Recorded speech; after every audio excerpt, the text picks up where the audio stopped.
Yes, people, welcome back to another video, man. We're going to be talking loads of stuff today. Ait-Nouri, we'll chat about him. I've got a video coming up on the second channel, more LB, straight after this, reacting to the comp. And let me tell you something, yeah? That comp's one of the best comps I've ever seen in my life. This guy's a techie baller. Speak about him, speak about the rebuild, speak about transfers, Tijjani Reijnders. Obviously, Club World Cup coming up as well, so loads of stuff. Make sure you guys are smashing up the likes. Make sure you guys are subscribed to the channel if you're new. Big up Jay for jumping on, bro. What are you saying? Not a lot, mate. I'm gutted I couldn't make the panel show, man, for the last day of the season. I just kept jumping in and seeing that you were still going into the early hours from 9 p.m. And I was like, no, man, I've missed an absolute world there. So yeah, we did nearly 4 hours. The panel shows are just getting longer and longer and longer every show, man. You guys need to be making sure you're tuning into that if you're not already. All right, Ait-Nouri, bro. Fabrizio this morning. Or yesterday, tweeted that City are interested in Ait-Nouri. They're making contact with Wolves. He's got 1 year left on his contract, but they have a 1 year club extension, so it's basically 2 years.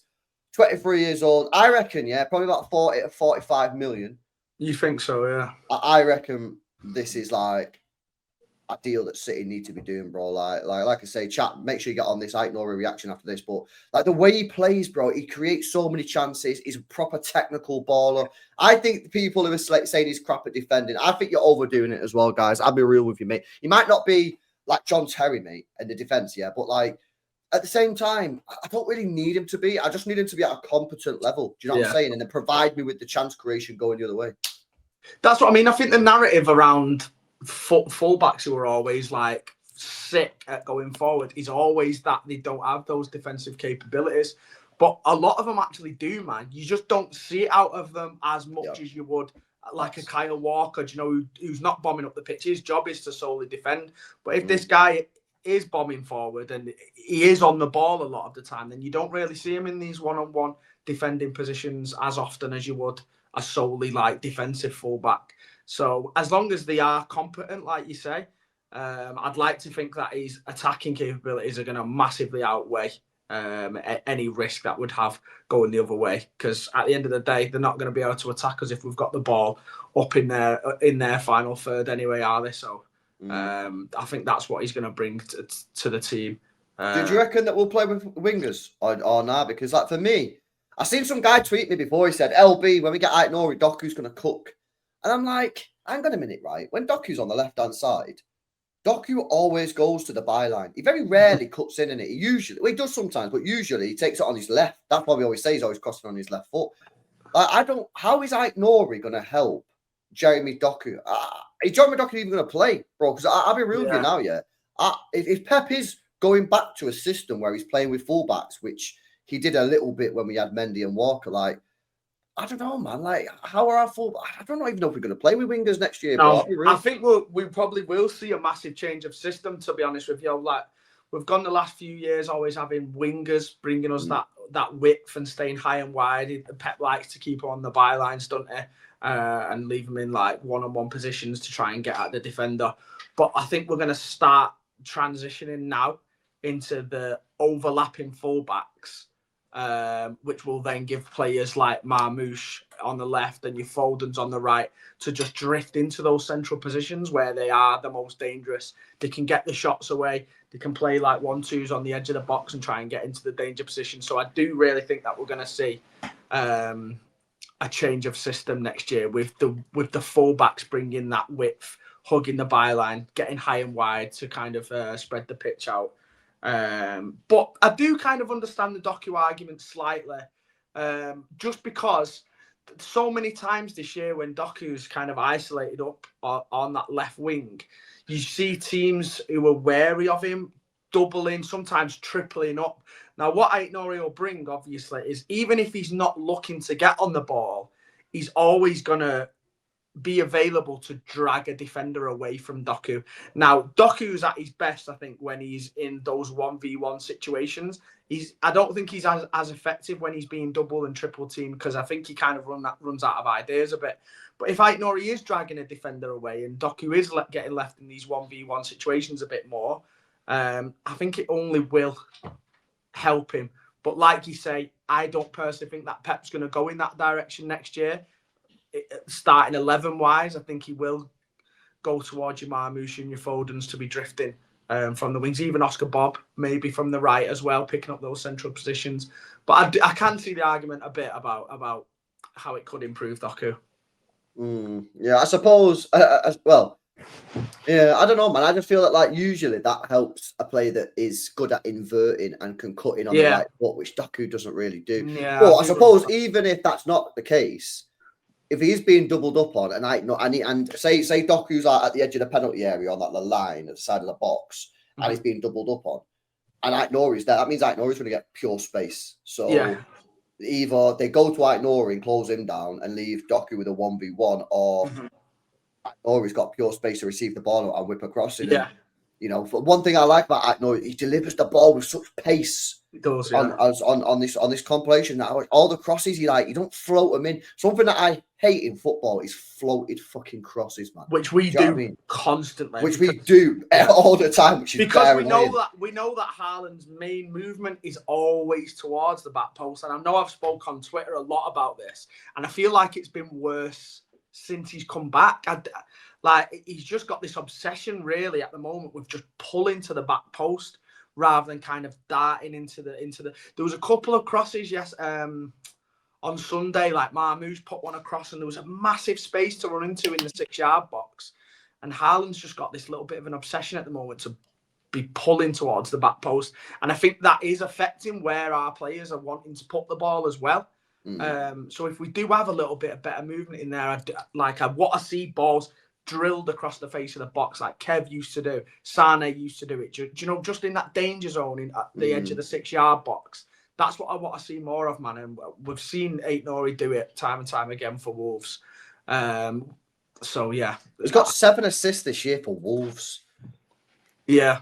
Have you seen the side-to-side comparison with the Kerkez? Have you done that yet? Because obviously Kerkez is getting bigged up this year. You see, it's looking like he's going for a move to Liverpool. And the side-by-side comparison, I think Ait-Nouri's literally smoked him in every single category possible. Yeah, it's clear on every single one. And because what I was saying about I was speaking about this morning. This is the this is the clip. So yeah, I've shown this apart from games and minutes, obviously, but all the attacking. Everything, even like defensive, bro, like ground duels won and shit. He's won more. That's clear. Aerial duel success. I tell you what, something that impressed me on the compilation was how many aerial balls he won. Like, he's scored a few headers. He won quite a lot of defensive headers as well. He's quite tall. I think he's probably over 6 foot from what he looks like. And he don't play like he's that size either, does he? Because he's a techie guy, silky on the ball. But he's proper like skinny though. He has no muscle, so like. But I think he uses his body in a good way. So yeah. But I just like the way he moves with the ball, bro. Like the amount of skills this guy was doing and that. Like I think City fans will proper like him. I think honestly, I think this is a great deal. I think when you compare him to Kerkez, I think Kerkez for me would be a player whereas if you just wanted to spam out crosses, and that's it, maybe you want to go for Kerkez. But for Pep Guardiola, and wanting a player that has more technical ability, which this guy, in my opinion, does, Alvaro Kerkez, and the ability to drive in field. Because sometimes Pep might say to Kerkez, right, today, I need you not to go out wide. I need you to come in field. I don't think he's got that in his locker, Kerkez, compared to... No, I don't think so as well. I think if you're wanting a Kolarov regen, Kerkez is your man.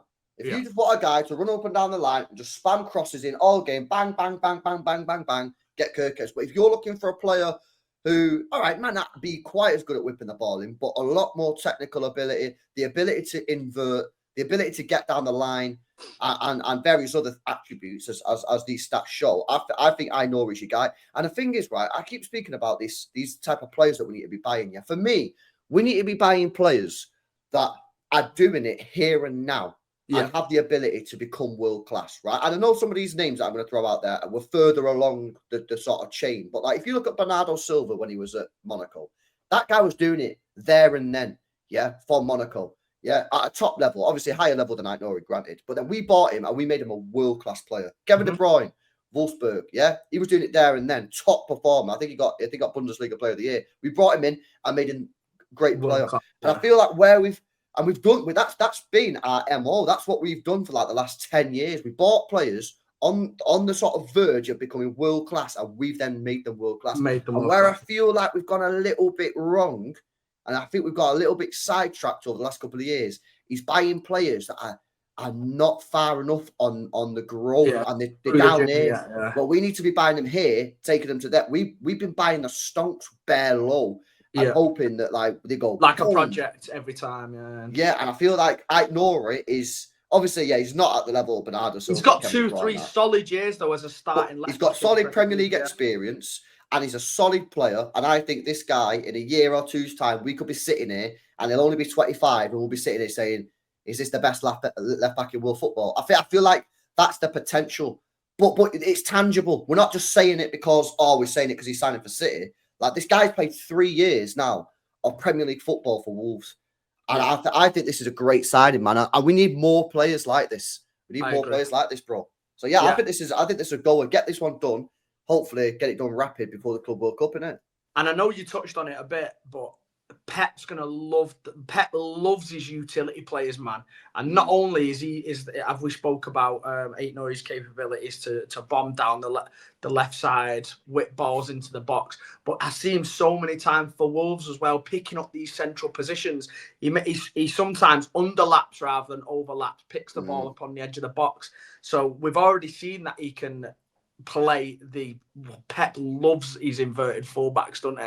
So if he can bring that as an option as well, then Pep's going to love him, man, and he's going to play a lot of minutes for this football club next year if everything does go to plan. So very, very excited about Ait-Nouri. Yeah. All right. Well, guys, let us know what you think in the comment section below. You happy with Ait-Nouri? You think he's crap or nah? Some people I know have been saying he's trash at defending. I've not really ever thought he's trash. Everyone says that, man. Everyone says that. I do agree. Fullback. I think it's a narrative that gets spun about fullbacks that are mint at attacking. Everyone always goes directly to, they're not very good at defending low. Like people say about Frimpong all the time. Do you know what I mean? So just because someone's good at attacking doesn't necessarily mean they're terrible at defending. They might just be like a 6 or a 7, which I'll accept for someone with those kind of ball playing skills. Do you know what I'm saying? Like Ederson, we accept he's a 7 out of 10 shot stopper because of what he brings to the team with his feet. He brings something to the team that no other keeper in world football could do. So I'd much rather have a competent 8 out of 10 defender because they're going to bring us world class attributes going forward. And at the end of the day, as a Man City fan, you want to see the team scoring goals, man, and putting people to the sword like we was a few years ago, don't you? Well, something that like I've been saying a lot recently, something that I've clocked, is that when you compare the treble team creativity for Haaland compared to the current team, it's night and day. It's bad, you know. And like you sit there and you're like, why are we not creating any chances? Why am I doing player ratings and seeing no shots for Haaland like on multiple games? Bro, just go for the starting 11 from the treble year compared to the treble to the team now. Who creates for? And this is the thing for me. Yeah, I've been saying for time that I think we need to build the team around Haaland, right? Because again, he's £500,000 a week striker. He's one of the best finishers we've ever seen, and you give him a 10-year contract. So why wouldn't you build the team around Haaland? Now that they've given him the contract, you've got to. Exactly. The club have already made that decision, yeah. Bro, that means every player on the pitch, bar a couple of positions, for me, have to be able to find Haaland in positions. This means our fullbacks have to be able to pick out a cross. It means our midfielders have to be able to supply him with balls in behind. It means our wingers have to be able to supply. If you can't do it, then I'm sorry, you've got to go. Because for me, like we have by the club making this decision of giving Haaland a 10-year contract on $500,000 a week, and you've got no other option but to build the team around Haaland, bro. That's just the facts. Because the thing is, Haaland can't do what Kane does. Haaland can't drop deep and start linking the play. So for me, like, if you don't supply Haaland, why don't play him? Because unfortunately, that's the predicament that the club is now in. It's a good predicament to be in because he's fucking mint. Yeah, but if you don't create chances for him, as we saw against Southampton, like low key, you're kind of playing with 10 men. So for me, you need to be getting players on that pitch that can create. And I think Ait-Nouri, I think this guy will be able to create chances for him, and obviously Marmoush and some of the box crashes that hopefully will sign. And that I think it's a good signing. But listen, let me switch it over to the other side, right back. What do we do here? We have been linked with Livramento. It's gaining some traction, that though, isn't it? That rumour. I know there's been a few whispers since January time, maybe little bits here and there, but it seems to have picked up quite a bit of traction the last couple of weeks. He's been one of the best fullbacks in the league this year. Similar to Ait-Nouri there, you're talking about you don't want to be picking up players right at the start of their footballing journey and hoping that they turn good. We've seen Livramento be a very, very solid Premier League fullback now for at least 2-3 years. I even remember when he was on loan at Southampton from Chelsea, and that season he really started to show promise. Obviously, Newcastle paid the big money for him because they saw similar. Why did we go in for this guy at that point, man? Do you not think he would have been a perfect understudy for Kyle Walker for those 2-3 year period? Yeah, I'm surprised Chelsea let him go, to be honest. In the end, I think they were PSR screwed, weren't they? Yeah, but yeah, you'd think so. But I don't know. Pep was all in back then, wasn't he? On that back four that we had, it was probably treble season time, wasn't it? So that's when we were having our back four of all the centre backs of Kanji, Diaz, Ake, Stones, obviously Walker as well. Played a mass, so he probably didn't want to be looking towards project fullbacks then. But like you say, now he's had 2 or 3 years at the top level now, so it could potentially be less of a risk now that if we make the move now. So I've got no problem with this guy coming in at all either. What experience is he? He's played 80 times now. Would fit the homegrown quota as well, which is always handy. It's always a little bonus point to add on to any signing that we make. How many England caps? Has he got an England cap yet? Has he got a couple? Or not at all? Just one game. Yeah. But he's probably going to be the England right back now, I think, because I don't think Trent's going to be playing for England much, to be honest with you. Yeah, he's played one game in the Nations League. Yeah. I'm surprised at that. I thought he might have had a couple more, especially with... I think they're just trying to farm Kyle Walker 5 more caps, aren't they? To get into 100. Is that why he keeps getting in the team? Bro, I think they're literally getting Kyle Walker to 100 caps and then see you later. What kind of hold has he got over England as well as he had over Pep, man? He must be collecting some manager's nudes or something on the sly, because it's like the whole world owes him something, isn't it? It's mad. Yeah, it is mad how he's still getting picked. Because you could argue he was one of the worst players in the last major tournament. He cost us some big goals in those. Do you not remember? He got picked, didn't he, in the player? He got the team of the tournament. He was awful though. He was bad. It was his fault for the Spain goals, wasn't it, in the final as well? Bro, for some reason he got in the play of the tournament, and everyone was like, "What the hell?" And obviously this year he's been awful. He got loaned out to Milan. And Milan are chasing him out now, aren't they? Oh, Milan they don't even play him anymore. I watched him in the Coppa Italia fight. Was it the final? Yeah, I watched him in the Coppa Italia final against Bologna. He come on for the last 20 minutes, and oh my god, he was awful. Yeah. But what would have been his level if Sheffield United got promoted to go back home for 2 years? If I was him, I'd just go Saudi and get the Saudi cash. If I was him, he's nowhere near the top level anymore, unfortunately. Nah, but this Livramento guy, it's going to be dull. He's got 3 years left on his contract. They paid 30-something million for him. 60, do you reckon? I think they might want more than that, Really? Shit. See, it's hard to think about more than that when it comes to fullbacks for me. But I guess if it's a position that we desperately need, then you've got to pay up, haven't you? But I just think any more than if you're talking 70 million plus for a fullback, it's getting a bit sketchy then. Unless it's not like he's unless you get your Hakimis or your Nuno goals. Yeah, exactly. Your actual legit world-class players. I mean, I like Livramento. I think he's a good player. I do think he's a bit overrated, to be honest with you. I think some people overrate him a little bit.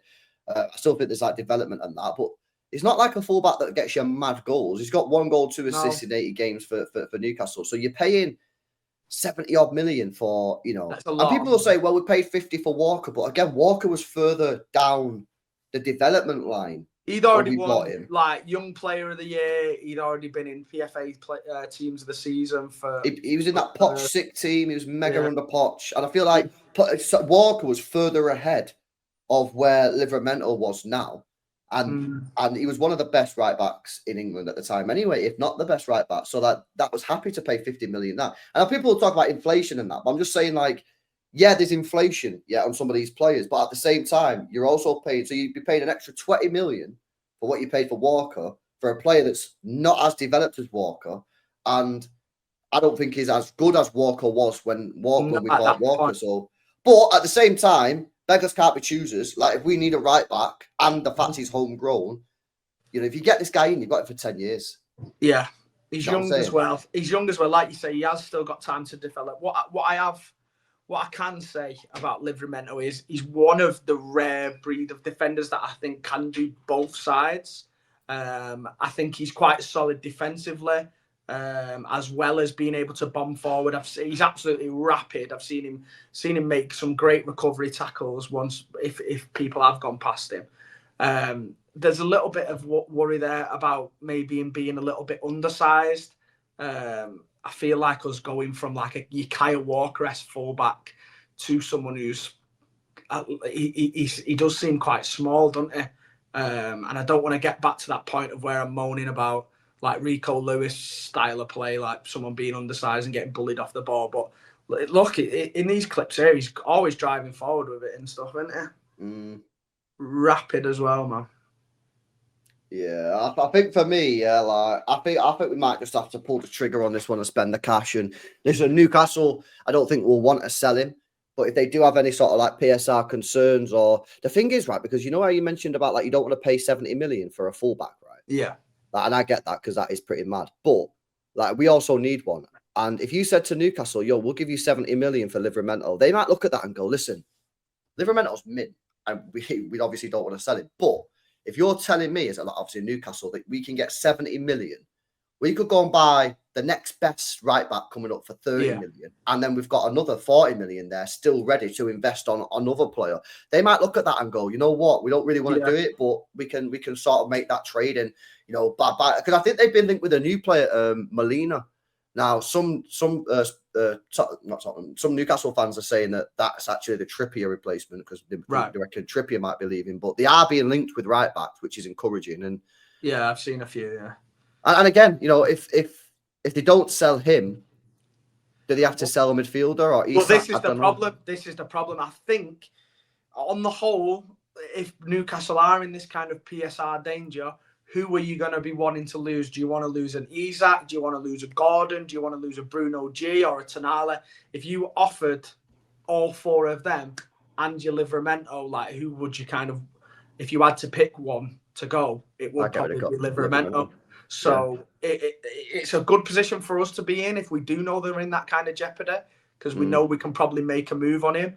Like I say, I do think it is slightly overpriced, but for what you get in a young English fullback, 10 years, you're hoping at the very top level, it could end up being a masterclass really in it. But it's looking like a deal that could definitely be done, especially if Newcastle aren't wanting to lose those big dogs, like you say.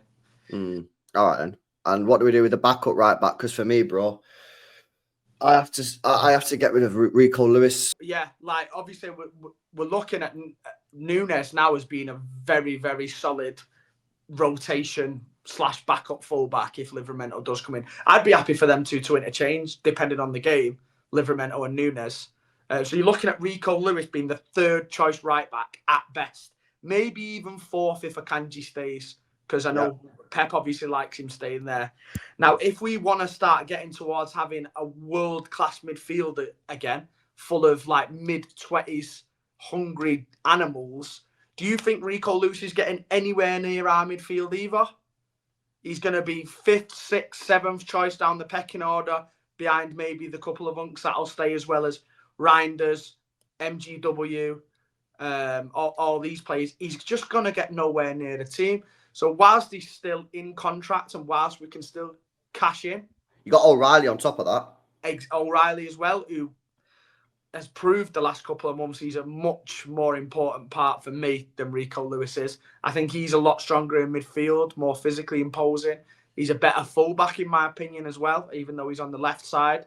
So I just don't see the benefit in Rico Lewis staying around at all when we could cash in on him now. if needs be. Yeah, and I think you'll still get a decent price for Rico Lewis. I'd be surprised if you get less than 30 mil, man. Yeah, I agree. I'll be real. He's homegrown. He can play multiple positions. If we're paying 70 for Livramento, then we should be getting at least 30 million for Rico, really. He's younger than him.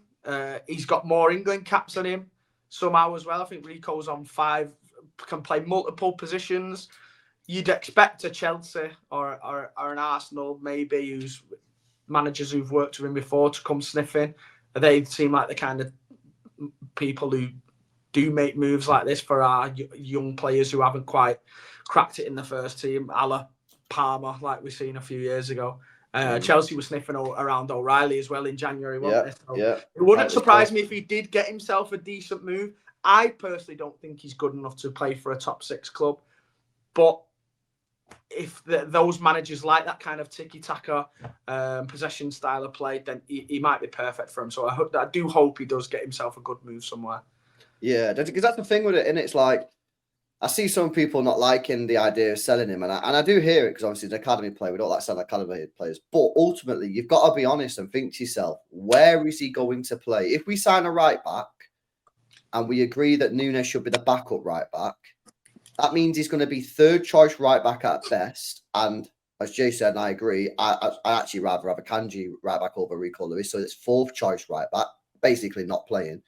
Midfield, I actually think he's had his best games at midfield. I remember he put in a brilliant performance in midfield at the Emirates. Remember that Emirates performance when he played, when we went there? And I think we drew 0-0 or we lost 1-0 something. Forest as well. Forest, yeah, great top performance. But the thing is, yeah, that's all well and good, and he has played well. But when you've got Rodri, you've got Nico Gonzalez, MGW, Foden, Tijjani Reijnders, yeah, and then you've still got your Echeverries, your fucking Bobs and that, who can still play that midfield. And, as we said, Nico O'Reilly.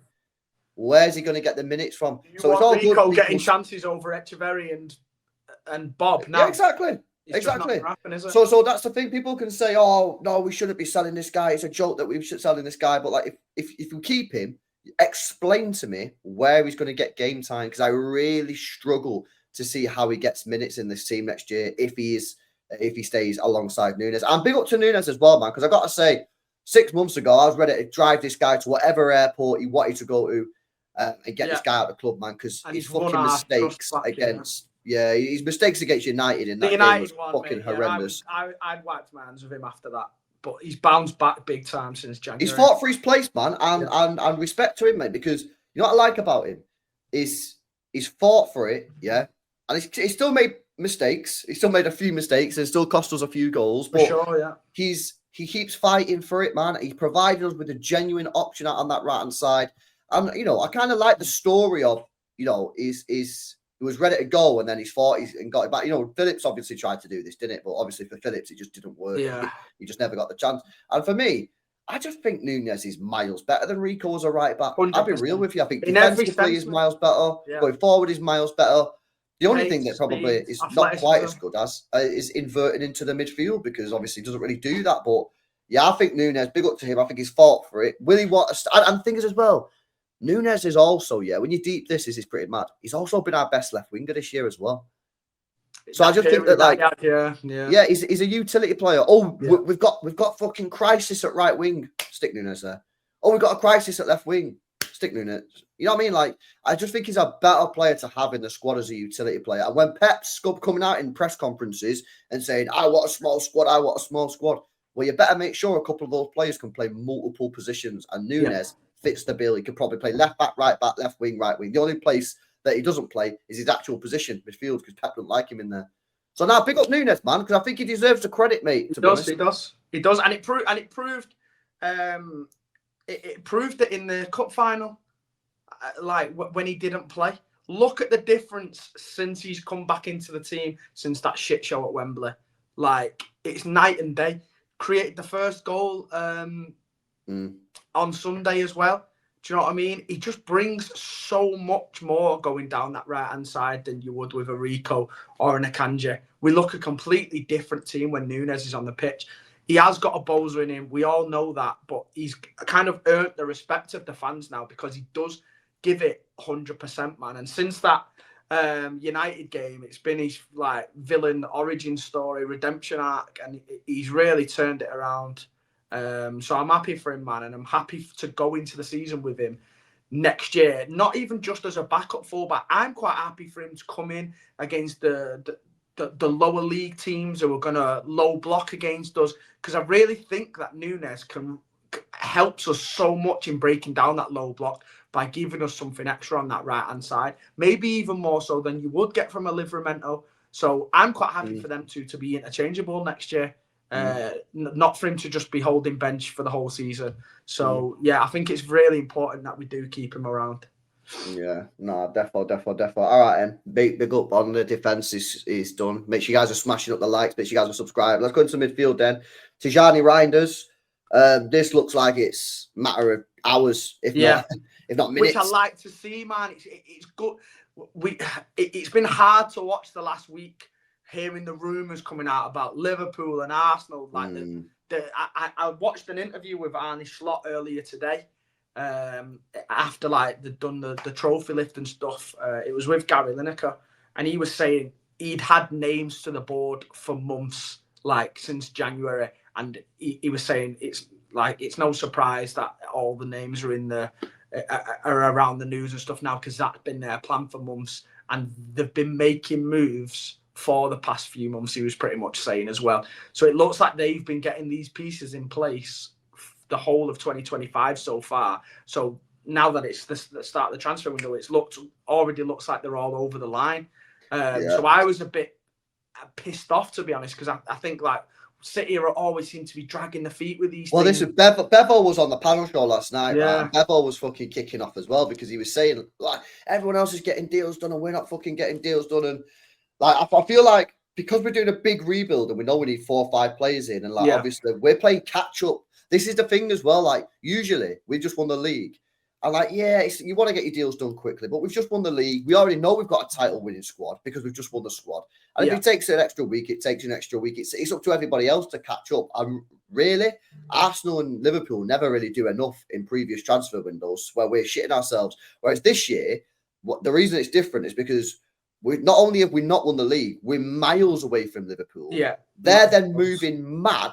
Our best players leaving, and we're sitting here going, "Fucking hell, like we need signings now." But at the end of the day, like the window's not even open yet. But this Tijjani Reijnders deal, man, I think this is going to go through pretty quickly. Yeah, I agree. Which is good to see, because it looks like something that we've been working on for a while. So it shows that we've kind of had these ambitions for a few months now, and he's been linked for ages, hasn't he? So I've seen a few clips of it of him waving on the pitch and stuff for Milan in the last game the other day. So yeah, it's looking like it could be done, and hopefully it's done next week, maybe even the back end of this week, so we can get him to the Club World Cup as well, get him embedded into the team. What have you seen of him? Huh? Have you seen much of him? I've seen bits, man. It's usually more highlights, compilations, like you say. I'm not going to pretend I watch Italian football all the time.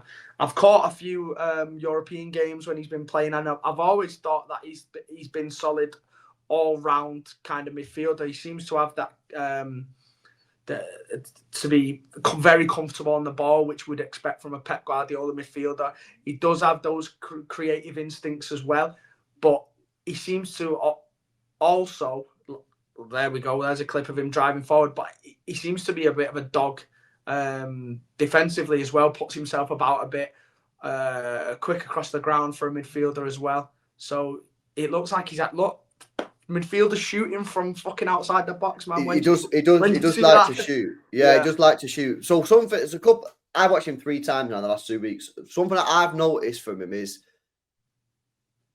he likes to get the ball forward very quickly. Which I like, because one of the things that we've seen this year is our midfielders hold the ball and just pass it sideways and backwards, which is why I like Nico Gonzalez, because he actually doesn't do that as much. Would you say it's more similar to a Kovacic, where he would be looking to drive forward with the ball rather than pass between the lines? Would you say? Like, obviously Kovacic and say Gundogan are a lot different, aren't they? Kovacic is looking to get on the ball, turn, drive forward with it at his feet. Gundogan's looking for that passing between the lines. I'd say more Gundogan than Kovacic, more trying to pass the ball forward. But I've seen him a number of times also carry the ball forward. But from the last couple of games I've watched of him, and it's only 3 matches, right? But I can only go off what I've seen. He likes to get the ball and then get it out of his feet quite quickly. So I'd say probably more Gundogan. But he does have that drive in him. And he's probably stronger than Gundogan at that drive. Probably due to the fact he's a lot bigger than Gundogan. I think this guy's over 6 foot. And he's got a bit of power in the way he drives forward. But I think that ball behind, within 4 minutes of the game the other night, he put it on the plate for João Felix. One-on-one with the goalkeeper. Should have done better, João Felix. So he's always trying to get the ball forward, and I think which something is good, man, isn't it? Because we've not seen that enough in our team. Bro, when was the last time you remember Haaland scoring a goal where our midfielder played the ball in behind? Exactly, and he was running in behind the back four in a one-on-one situation. Think about all the goals he used to score in that situation, like the one against Arsenal at home. I mean, even in his first game, was it against West Ham at the London Stadium? He threw on goal, 20 yards of space, isn't it? Yeah, someone sliding the ball down the side. So I think City have spent the last 18 months being so slow in transition and being so obsessed with ball retention that we've forgot how to kill teams and hurt them. So if Reijnders is that guy who's going to pick the ball up and look to play a killer pass straight away or drive forward, it's going to be so refreshing, man, compared to what we've seen for the last 18 months.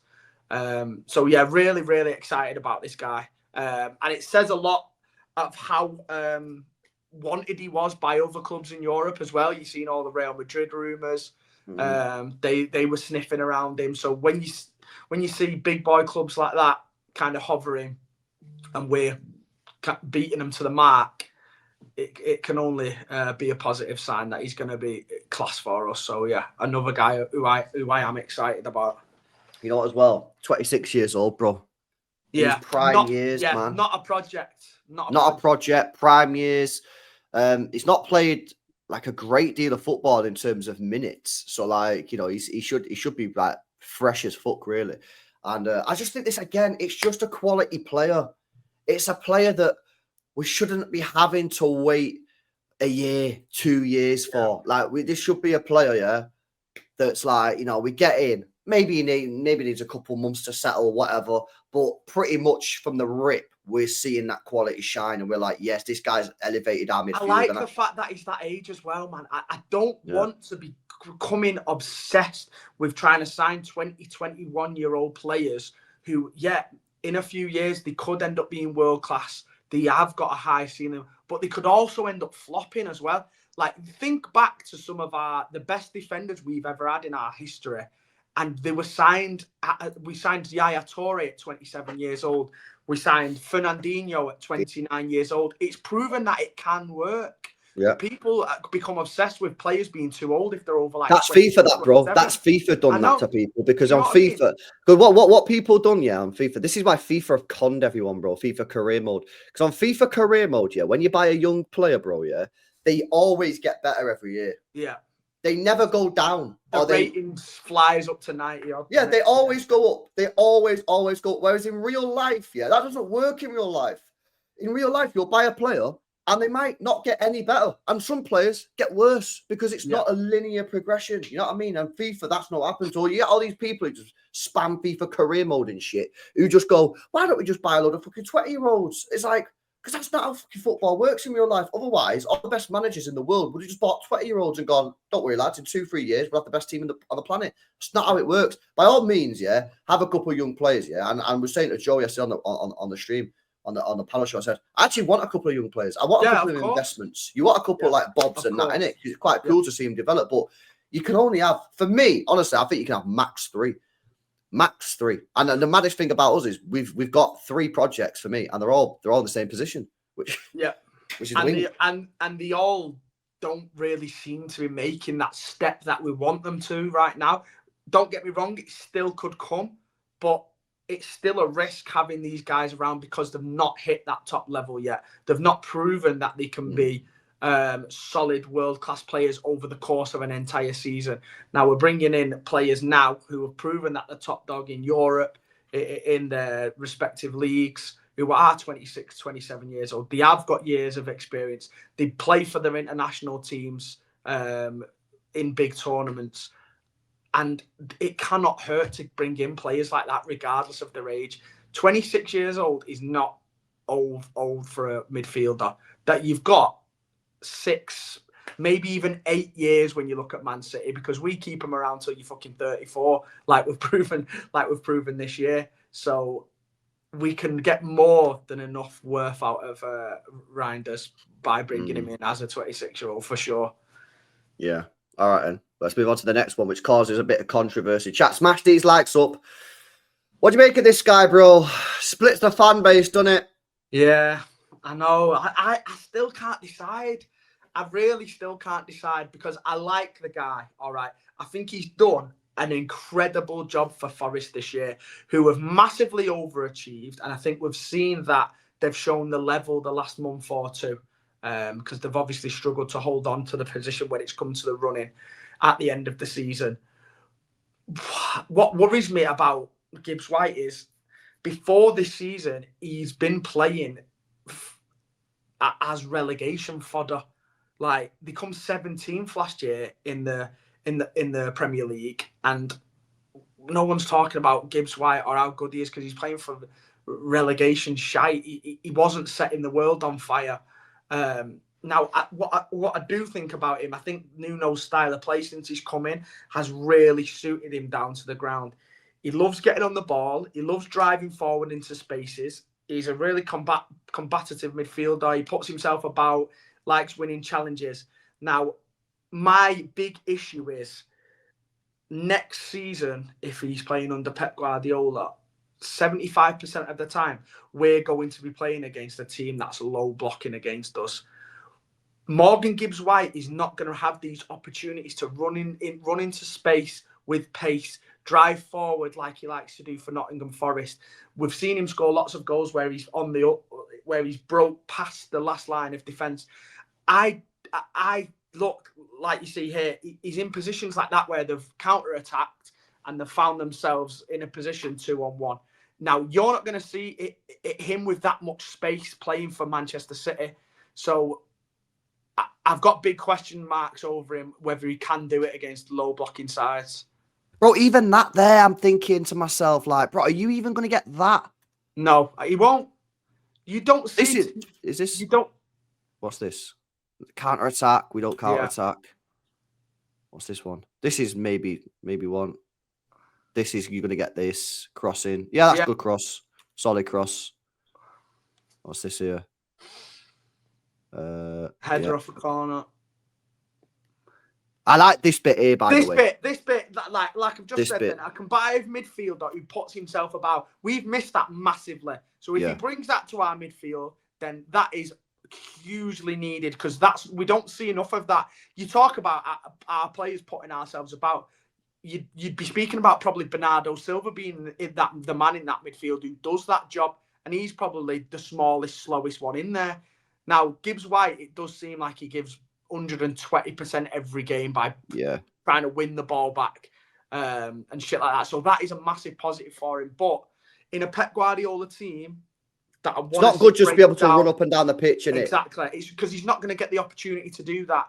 I want midfielders in that who can unlock a defence and, like we said earlier, who can feed our 500 grand a week striker, because Haaland is going to be half the striker next year than he has been with playing next to Kevin De Bruyne. I think he's going to lose a lot of goals now that De Bruyne has left, because he's the best creative midfielder in Premier League history. Now, I think Haaland's going to end up losing at least 10 goals a season without prime KDB feeding him. So we need to bring these players in who have got that ability to unlock a defence and to feed this big guy who we've got to build our team around up front, as you rightly said before. I'm not sure whether Gibbs-White is the man to do that, because I don't think he's got the capabilities of being able to unlock a low block. I hope he proves me wrong. I'm more than happy for him to come in, because I do think he brings legs, a lot of positivity, a lot of aggression, fight, tackle, aggression, which we don't see. But when we've been struggling to break teams down, I do need that kind of special flair player. as well to be able to unlock. Because I know Reijnders has got that in his locker as well, but is that probably his strongest attribute? Maybe not as well. So we're kind of going forward with 2 8s there alongside Rodri, and not that special, flair number 10 player. Because I agree, bro. I think when it comes to the not getting a 10, like I've said, if you can't get me a solid 10, don't go get me a shit 10. Go get me 2 8s. But the 2 8s that we're looking like getting, Tijjani and Gibbs-White, it doesn't fill me with a lot of confidence. Now, Gibbs-White for me, I know there's a lot of opinions on this guy. Some people think he's absolutely dog shit. Some people think, like Pulpy, who think he's going to be good enough. I honestly think it's a flip of a coin, man. Yeah, I honestly do. I've seen enough of his crossing, enough of his ball playing ability and passing to know that he does have in his locker. It's the consistency, and can he do it against a proper fucking grim low block? Because with all due respect to Forest, they ain't playing the same low blocks that Manchester City Football Club are playing. Like they sit in and try and counter attack. Exactly. And bro, I've gone through that whole video, that whole compilation, then skipping, looking for low blocks. Has he done anything? No clips there gets low block. So for me, like, I think it's just a flip of a coin. I know he's got the ability to put the ball in, but against that low block where it's got to be inch perfect, can he do that every week when we're playing these teams that just sit there on the edge of the penalty area? If he does it, I would not be surprised, because I've seen enough to go, I think he might be able to do it. But if he's not able to do it, I'm also not going to be surprised at that either, because he's not facing. Which is a worry for the money that you're going to have to pay for him. Yeah, but the point I'm making is, like, with all due respect, I think you could put like quite a few midfielders in that Forest team and kind of get the on-ball passing that Morgan Gibbs-White does. Maybe not all the running and all the aggression and that, but that ball delivery. When you've got time to make a pass. I actually think it's a little bit of an overrated skill when you have time and you've got space to play the pass. Fucking De Bruyne, the reason why De Bruyne and players like David Silva are so highly rated is because they could play the pass against low blocks where there was no space. Yeah, without even looking half the time. Without even looking, bro. Pinging a ball 30 yards and that, it's easy, man. It's a special skill, man, that only a couple of players in the world have got, and it's practically impossible to find nowadays. So, like I say, there's not many options out there who we could go with. That's why I was so fuming about the Wirtz news last week. I made that very clear on Twitter that it looked like Liverpool had pinched him from under our nose in the end. Because I did want our KDB replacement to be that world caliber level player. Obviously, we've got to start looking at other options now, because it's not going to happen. So I'm more than happy for us to bring in. Do you think we've got enough there with Reijnders and Morgan Gibbs-White, or do you think we need another? It's hard to say, man. I think it all depends on Foden. I was going to say this. If you can guarantee me that we get 2023, 2024 Foden, I would say we don't need any other midfielder at all, apart from if you're going to bring in Gibbs-White and Reijnders. If we get Ballon d'Or Rodri back, and if we get 23, 24 Phil Foden, we have got the capabilities of winning another treble next year. I'm that confident in the abilities of those two players when they're at the very best. Now, the big question mark is, will we see Foden ever get back to those levels again? You could even question whether Rodri's going to even get back to those levels again. He's been out for a year, and if he is going to get back to those levels, it's going to take a lot of time. He's not going to be able to come in and go, boom, hit the ground running straight away. I think we're going to see Rodri building himself up towards November, December time, where he gets back to that world-class Ballon d'Or level Rodri. You need to relax on Rodri, innit? I've been saying for the longest, we can't put it all on him, on his shoulders. I've already said January 2026 is, I think, when you're looking at his best. It's a slow progression. It's his fitness. Yeah, we can't rush this guy. I was already begging him to pull out of tackles when he come on in that Bournemouth game, man. When he was going in for a few 50-50s, I had my head in my hands. Just don't go near it, man. Just chill until. I don't want this guy to play a single full 90 minutes in that Club World Cup. Yeah, a single full 90 minutes. I want him to get on, maybe start one game and then off after that, maybe at 45 minutes, and then rest the next game. Then the next game, maybe put him on for 30 minutes and We just need to be super careful with him, yeah? But Because the worst thing that could happen is us lose him again at the start of next season due to an injury. Because I guarantee you, if we lose Rodri again, we are not going to win this Premier League again. We cannot. I don't believe we can win this Premier League without Rodri for a season. I genuinely think he's even with all the signings, I agree. Even with the signings. There's nobody in world football that's more important to a team than Rodri. And it's proven this year when he's been out, he'd lost one game in 60 games or something mad like that last season. Soon as he's out, we go to absolute shit and we win 1 in 14. And that proves why he won the Ballon d'Or and why he's the most important player to a single football club in world football, in my opinion. So we do need to wrap him in cotton wool and make sure that he builds up that fitness. And that is why I think Nico G is going to be so important next year. I'm glad to see he's got a run of games recently. He was very solid on Sunday, I thought he had another very good game, put himself about. We've seen him bombing forward. I like him shots as well. He's really impressed me. I like him. So I think he's going to be so vital to making sure that Rodri's not getting absolutely fucking ran into the ground in the first. I agree. Because the thing is, right, we the way we've played Rodri over the last couple of years, it's exploitative, mate.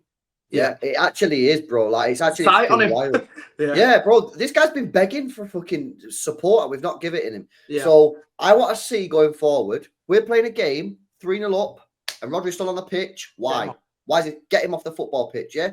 We're playing relegation fodder at home, maybe not away, at home. Are you telling me that we can't play Nico Gonzalez? Yeah. You telling me we can't bring in a £50 million Nico Gonzalez in for, I don't know, who's got promoted? Sunderland at home or some shit like that? Like, I'll play 3-8s against relegation teams at home. Yeah, exactly. Like, we're going to have 90% of the ball. Bro, like, we got to pick and choose when we play Rodri, mate. And, like, because if he goes down, we're screwed. And, like, there's 10 games, or 8 games in the Champions League. Yeah, then potentially another 2 if we do what we did this year and don't get in that top 8. Like, it's too many games, man. So, for me, we need to be making sure we're on that with Rodri, But listen, for me, let's manage his minutes in that Club World Cup. Let's ease him in at the start of the season. Remember, if we're saying January is when Rodri's going to be back to his best, that's chill with me because I don't need to be top of the table at Christmas. I need to be within max 7 points. Yeah. Max 7 points. I've always said that. I say if I'm within 7 points by Christmas, I'm on it. Yeah. So just use him, utilize him in them big games. You know what I mean? Because we was already out of it by Christmas this year, weren't we? After that, exactly. It was just completely. I mean, last season was over when Rodri got injured. Innit? Let's be honest. But if you remember that and it's crazy because how shit we've been this year and how bad some of these players have been. That first 20 minutes against Arsenal when Rodri was on the pitch, we actually cooked. We were mint, And they got that one fucking scruffy Calafiori worldie, didn't he? Who again, another player who scores a worldie against us, and you never fucking hear of him again. That come from absolutely nowhere, but we was absolutely smoking them that first 20 minutes. I remember Savio having a mint game. Haaland was through a few times. And that was when I thought, like, we're going to absolutely walk this league again this season. And then obviously the main man goes down and everything goes to pot. And it shows how you know what's crazy as well, bro? It come off a fucking corner. I know. It was so, like... A corner. I didn't even know how it happened. I was in the crowd at the time. And, like, there was barely even a challenge. And then next minute, he's just on the deck. Yeah. So it's just. But that's what happens with ACLs. A lot of the time, it's like he just kind of jumped and landed a bit funny, and then it was knocked off balance a bit, and then he was down and out. But that's the one man in the whole football club that you don't want to see stay on the floor. I think he's the most important man in this team. So we cannot have a repeat of that this season, or it's going to be a very long one for us again, I think. Real talk. All right, let's finish off with the wingers. Yeah. Talk to you about this guy, bro. This is another one that splits the fan base. I spoke a little bit about him before, man, about how he's like needs development and that. Yeah. Do you rate this guy? I've always been a Jeremy Doku advocate, man.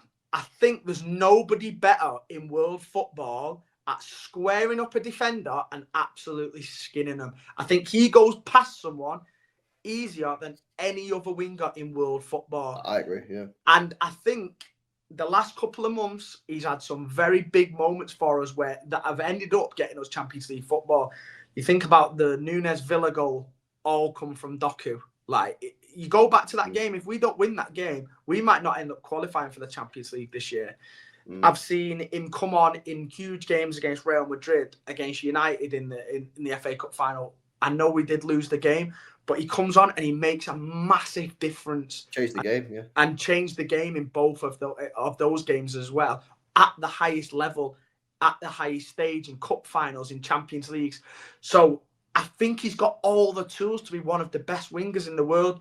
But then when it comes to the other side of the game, I was so frustrated on Sunday again because it's just not clicking, that final ball. Like, even when he was trying. Whose fault is that? Is that his fault? Is it the other players, or is it coaching? Or is it just I'd like to think that part of the game can be coached into someone.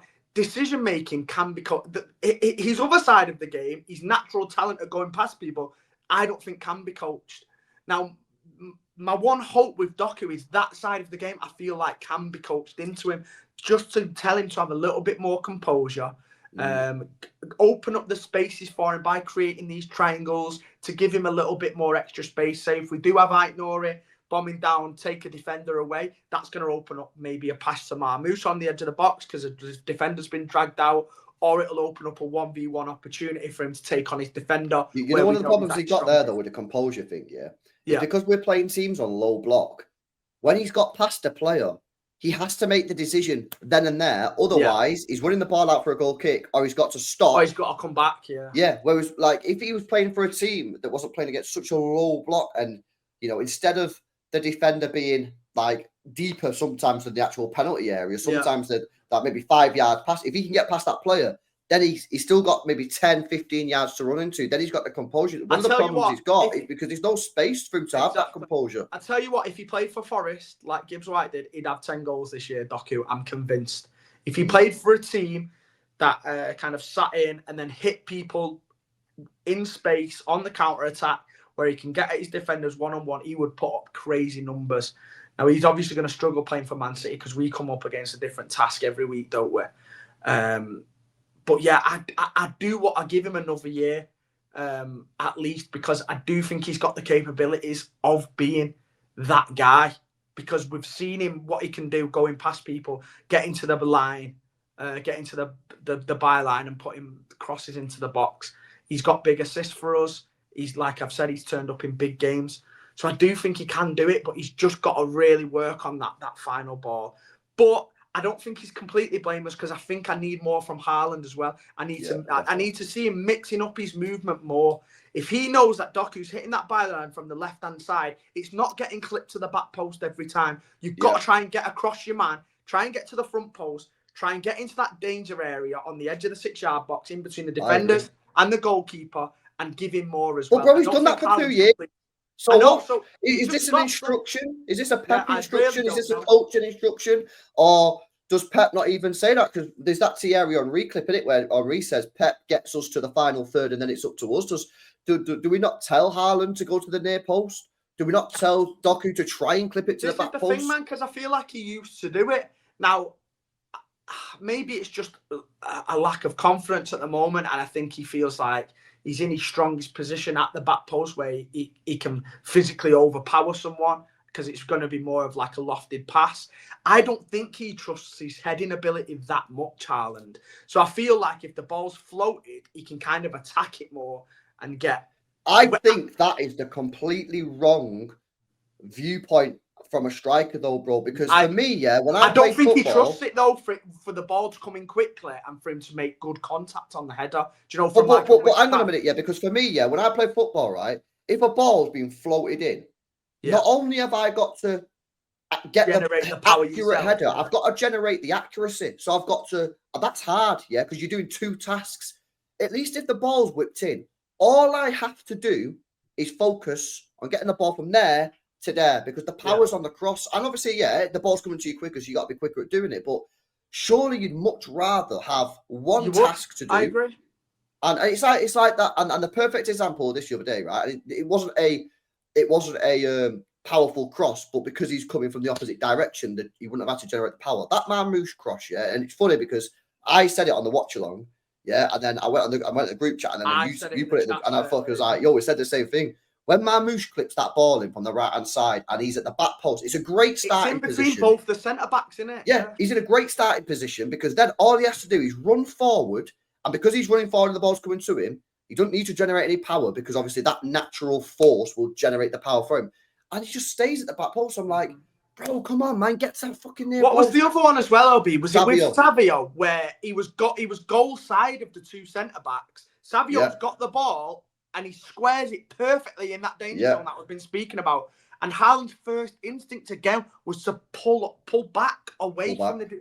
If he just goes towards the back post, he's got to be thinking there, yeah. And a lot of people will be thinking LB telling Haaland what to do, but like obviously I'm just saying my opinion, innit? What I think he should be thinking there is right. Savio's got the ball on the left. Savio's left-footed. He's going to be putting a ball in like that. So what's that mean? It's going to be going towards the back post. It's not going to be cut in. And all he had to do was, because he was at the back, all he had to do was just stay there and keep going in, and he would have a tap in open net. And I don't know why, for some reason, he decides to halt the run. I'm just thinking, how could Savio get you the ball? Goal side of him then, and I'm just thinking, how would Savio even got you the ball there? Like, there was two defenders in front of you anyway. So, Haaland's movement needs to be improved in that. But I think this is a big coaching piece for Pep and the coaches this summer. They've got to look at that attack as a one. Listen. We can critique part of Doku's game. We can critique parts of Haaland's game. We can critique Savio's game. Yeah, 100%. We can't critique Bob because he's not stepped foot on the pitch. But we can critique all three of them, and all three of them have got aspects of their game that they need to improve. That's facts. But for me, whilst all three of them need to improve their own little bits, I think the coaches really have to look at this and go, why are our wingers not connecting with Haaland? And it's their job to solve this because Doku and Haaland can't. I don't even know if Doku's ever got a pass to fucking Haaland this season, man. It's ridiculous. So this summer, the coaches, I've got to be looking through the fucking footage and looking what's going wrong. Why is Doku not getting the ball to Haaland? NFL playbook out, man, don't they? And start bro, it's mad. Situations where Haaland's gonna get to Doku's. You know, these are attacks, bro. These are just attacks that we're wasting. Because the thing is, every time Doku gets past a player, mint. But if the ball's just getting kicked out, it's a wasted attack. So we need to be looking at that and going, well, how can we potentially, create that as an actual legitimate chance? And I think for me, you've got to look at it because that's not right. That Doku Haaland thing is not right one bit. There's no way Doku should have one assist for Haaland in 2 years. No way. That's just ridiculous. Why is this not being looked at? Why is it not? And don't tell me it is, because nothing's ever changing. It's the same shit all the time. Doku gets the ball left. There's more than enough staff in that football club, backroom staff who study all the stats and all the playbooks for them to know that this is a major issue. So how it's not already been addressed is beyond me. But it's got to be done in the summer, or we're going to end up seeing two wingers with potentially world-class ceilings that are going to be heading out the door. And they could end up going. Doku will be gone. If Doku can't work with Haaland this year, he's gone at the end of next season. Because regardless of what some of the Doku fans might say, they're not getting rid of Haaland to help Doku, mate. It's not that way. It's the other way around, bro. Yeah. So it's a big year for Doku, in my opinion. But like I always say, I'm not the guy's biggest fan, but I do recognise he has huge abilities. But it's a whole piece. It's not just Doku that, the coaches have got to get a grip of this, man, and try and sort it out. Bit on the goalkeeper before we wrap. Ederson, there's been no news, which no news is good news, is the saying. And I tweeted today, I think he's staying. Just because of how quiet it has gone.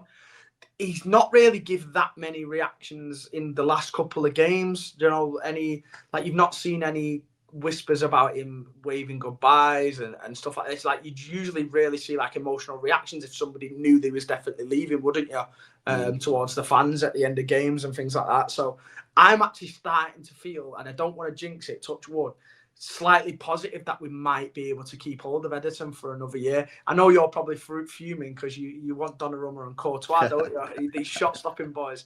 But I think Ederson proved on Sunday that his shot stopping capabilities are very underrated. Yeah, he makes a couple of errors for a goalkeeper. It's more extremism by people, bro. Like, Ederson's shot stopping has never, ever, and it never will be on the level of a Donnarumma, a Courtois, an Alisson, and a Sommer or whatever. Yeah, it's never going to be there.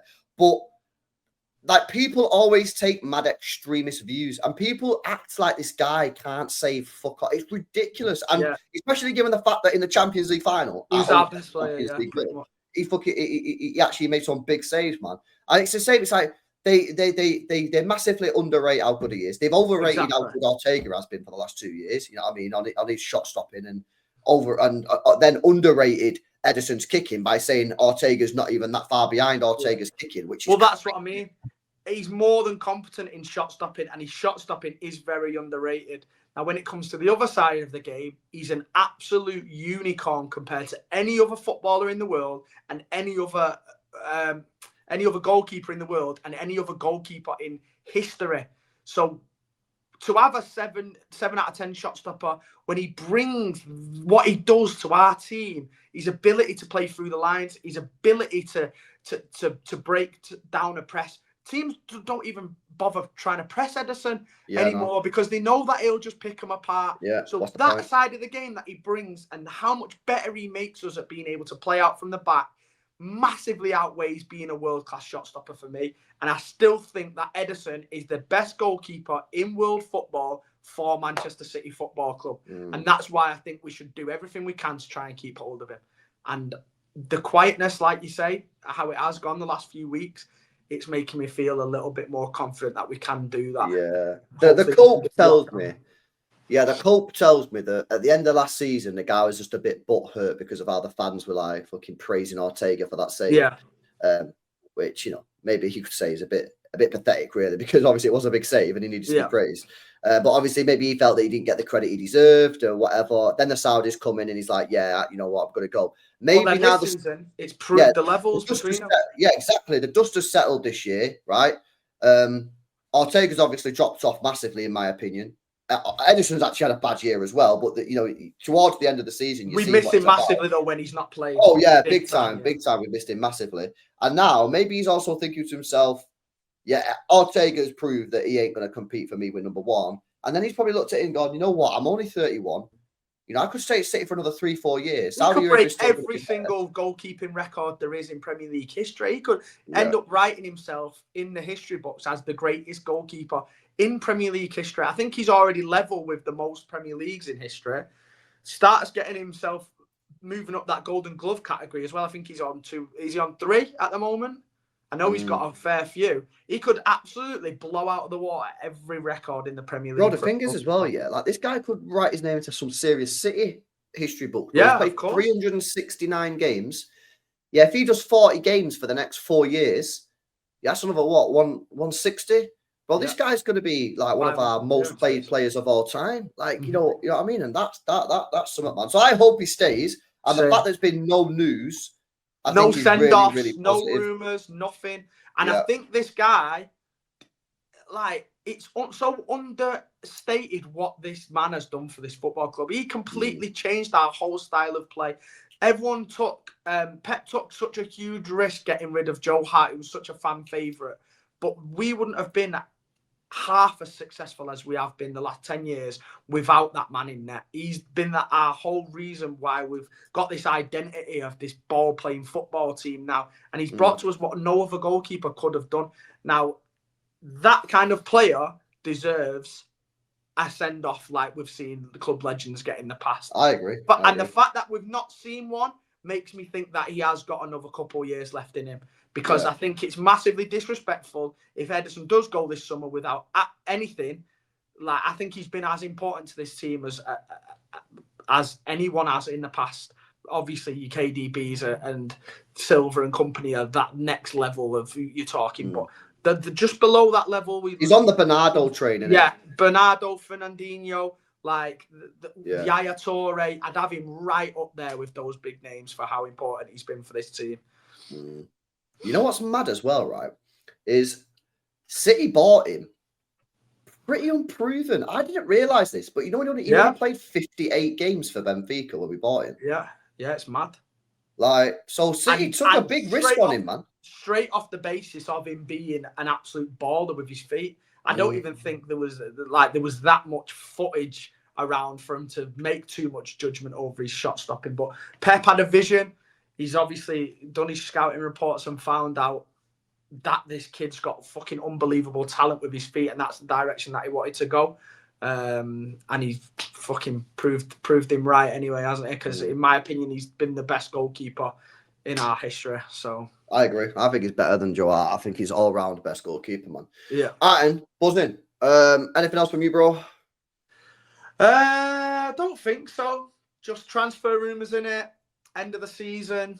Yeah, the boys finished strong in the end, didn't they? They showed their mettle when it comes to run-ins. I know it's usually for a title, but it's the same when you're chasing these kind of situations, in it. And to bounce back from as hurtful of a defeat that cup final was, to come back and win 2 huge games like that, then I can only commend the boys for how they carried it through in the end. So yeah, excited for Champions League next year. Excited to see the new faces, and hopefully, yeah, we go and win numerous trophies next season. And we need as well. Yeah, that's the table in just 2025. Yeah, mad. But you're telling me, right, if you can't get me Rodri, right, so we're top of the table in 2025. And yeah, fair play. Yeah. Arsenal and Liverpool have obviously dropped off towards the end because they've had nothing to play for, right? We have. Yeah. But you're telling me you can't get me a top-class Rodri and Foden back in this side, and then add me some quality fullbacks like Ait-Nouri, Livramento, get a Tijjani Reijnders in there. Back it up next year, man. You're telling me that we can't even, like, compete? Nah, man, like, come on. Like, this proves it. This literally proves it, bro. We're not like a million. I think we are far away. Yeah, I think, like, we are far away, but at the same time, we're not that far away. If we can just get, like, a couple of these signings in and hopefully they actually work, and we can get Rodri and Foden, by far for me, is the most important thing this summer. They're as good as any new signings if you can get them back to back. Yeah, I agree. Especially Rodri, man. Rodri's the key in it. Rodri's the key. Yeah. All right, buzzing. Chat, I'm going to redirect you to the second channel, More LB. Links in description if you've not already subscribed to it, because I've done a reaction to Ait-Nouri, and let me tell you, I'm not even glazing. Yeah, this is one of the best compilations I've ever seen on YouTube of a player, man. This guy is a proper techie baller. Nah, bro, you need to check it out, man. It's actually. I'm gonna watch it. I'm gonna watch it. I'm gonna tune in after this. Nah, it's crazy, man. It is actually crazy. So, guys, get over there. When you get in there, smash a like. Make sure you smash a like on this one. Make sure you guys are subscribed to the channel as well. Get your comments in down below, and we'll catch you in the next one. Peace out.